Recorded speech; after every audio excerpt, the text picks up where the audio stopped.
Welcome back to The Explainer. Today, we're diving into something absolutely wild. We are literally attempting to map the unmapped mind. We're going to explore how we, as a human species, have historically stepped outside the boundaries of our everyday, ordinary consciousness. We'll be looking at everything from the hard science and physiology of deep, rhythmic breathing to the sprawling botanical catalogs of ancient psychoactive plants, all the way down to the very philosophy of reality itself. We're going to unpack how these altered states are accessed, what they actually do to our brains, and how they fundamentally shape our understanding of the universe. Here's our roadmap for today. We're looking at the quest for altered states, the holotropic breathwork method, the physiology of breath, the botanical alchemical toolkit, rethinking transpersonal theory, and finally, participating in new realities. Let's get right into it. All right, part 1. The quest for altered states. Stepping outside ordinary reality. Throughout human history and across pretty much every culture out there, we see this universal, almost primal drive to step beyond everyday life. But here's the catch, and it's a big one. How do we even begin to study the unmapped mind? It's a real paradox, right? Because when the instrument of measurement is the mind itself, standard scientific observation gets, well, incredibly tricky. The pioneering psychologist William James actually hit the nail on the head with this. He pointed out that no account of the universe in its totality can be final, which leaves these other forms of consciousness quite disregarded. They forbid a premature closing of our accounts with reality. Basically, our understanding of the universe is just totally premature if we ignore these non-ordinary states. We literally cannot claim to understand the human experience if we are only looking at our rational, everyday waking state. Think about Galileo's telescope for a second. Before that invention, our view of the external cosmos was, frankly, incredibly limited. We were just guessing in the dark. The researcher Matthew Segal makes this brilliant analogy. He argues that psychedelic or alchemical tools, and breathwork too, act in the exact same way. But instead of looking outward at the stars, they serve as telescopes for observing the infinite inner mind. Moving on to part 2. The holotropic breathwork method, a non-pharmacological journey. Now you might be wondering if you have to ingest something to get there. Well, you actually don't need a substance at all to access these massive, expansive states. Serious academic and medical rigor, like this fascinating clinical review by Dr. John Jacob, has been applied to a purely physical technique called holotropic breathwork. Developed by Stanislav and Christina Grof back in the 1970s, it's designed to induce profound changes in the psyche, completely safely. So what is it exactly? Simply put, holotropic breathwork is a form of psychotherapy that utilizes nothing more than breath, music, and body work. Its explicit goal is to produce an altered state of consciousness that is remarkably similar to a psychedelic experience. But again, it's doing this using only your own body and your immediate environment. No chemistry required. The Grof method is a really carefully calibrated sequence. It kicks off with sustained, fast breathing, which serves to loosen up your usual psychological defenses. This is paired with evocative music, something Grof calls the carrier wave, literally driving the participant toward an emotional peak. Then, bodywork and nourishing contact are used to release deep physical tension. Immediately after that, participants draw circular mandalas to visually capture whatever they just went through. And the whole thing wraps up with group sharing, where folks discover their own meaning without any heavy-handed clinical interference. Which brings us to part 3, the physiology of breath. What happens in the brain? All right, let's look at the hard science for a minute. When we're stressed out, we tend to exhibit what's called inhibited breathing. Those are those short, shallow breaths that spike your carbon dioxide levels and basically fuel an anxiety loop. Holotropic breathing flips this entirely on its head. By breathing faster and deeper, you create a state of respiratory alkalosis.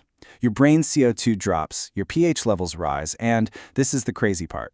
Your cerebral cortex, the rigid, rational, ego-driven manager of your brain, is temporarily inhibited. You are literally putting your inner critic on mute, which throws the door wide open to these visionary states.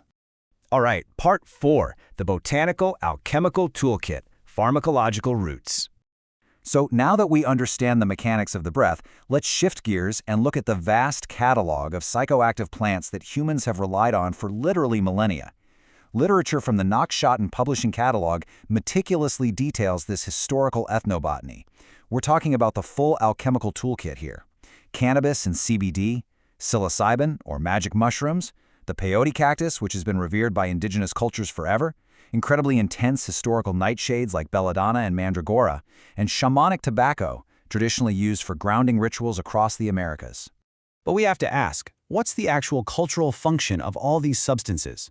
Thinkers like Richard Doyle and Matthew Segal make a really compelling argument that they aren't just drugs. Instead, they function as rhetorical adjuncts. It's kind of like they're catalysts that force a massive software update on human spirituality.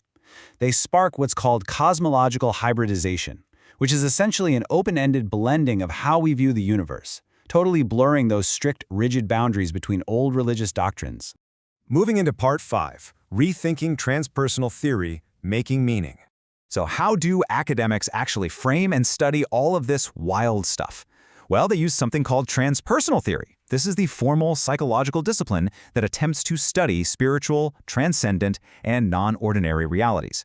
It's basically the academic framework that stands up and says, hey, these mystical states are actually a core fundamental part of the human experience, and we need a structured way to understand them.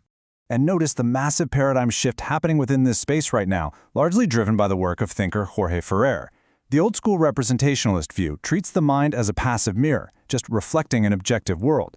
In that view, truth is just an objective state, and a visionary state is dismissed as a glitch, a misrepresentation. But Ferrer's new participatory paradigm completely upends that. It suggests the mind actually co-creates reality. Truth is an action. Under this new framework, altered states aren't just brain glitches at all. They are profound ontological events where we are actively participating in a totally different layer of existence. And finally, Part 6, Participating in New Realities, the Unitive Event. So what does it actually mean to participate in these new realities? The sociologist Robert Bellah gives us a brilliant juxtaposition here. Just think about your day-to-day, ordinary, rational reality. It's strictly governed by clock time, we generally feel like isolated bodies, and we're heavily driven by practical survival and, frankly, the fear of death. Now contrast that with unitive events. These are altered states where the boundaries between yourself and everything else become porous and dissolve. Time completely loses its grip. The experience becomes inherently creative and numinous. It is a fundamental, earth-shattering shift in how existence actually feels. And Bellah makes a really profound point regarding this. He states quite simply, nobody can stand to live in ordinary reality all the time. And isn't that the truth? Our stressful, clock-watching lives are absolutely exhausting. These unitive realities, whether you access them through deep meditation, holotropic breathwork, alchemical tools, or even getting lost in intense art, they constantly break through. They remind us that our hyper-rational, everyday world is really just one narrow slice of the entire human experience. Which leaves us with this final, lingering thought.